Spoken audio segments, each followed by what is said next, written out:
Hey, friends. Thanks for tuning in to our Master the Market segment. So last week was quite historic in nature, right? We had stocks getting bounced all over the place, ended up closing nicely higher. The bond market, on the other hand, we watched rates go nicely higher. And, the first 3 days of the week, that was a historic spike. We haven't seen anything like that since like 1982. But it all changed on Friday, right? Here at MMG, we were watching the trading action. It reminded us a lot of what was going on during the early days of the pandemic in March of 2020 when the bond market was really unstable and trading in very wild fashion. At that time, Fed had to come in and stabilize the bond market, which they did. And, on Friday, Jamie Dimon came out and said, if this kerfuffle and the bond market continues, the Fed needs to come in and, shore it up.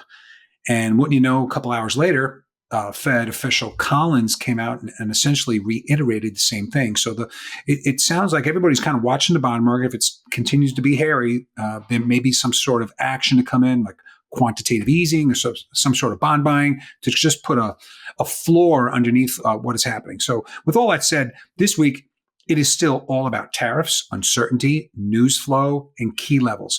The good news is, the last couple of times these events happened, they were relatively short-term in nature. We'd like to think and hope that's going to be the same, especially now that a lot of folks have showed their hand, Diamond, Fed officials, and even Scott Beston said they're watching the bond market. So we have all that going into last week, going into this week. And listen, I hope this finds you well. Have yourself a great one, and we'll be talking to you soon. Bye for now.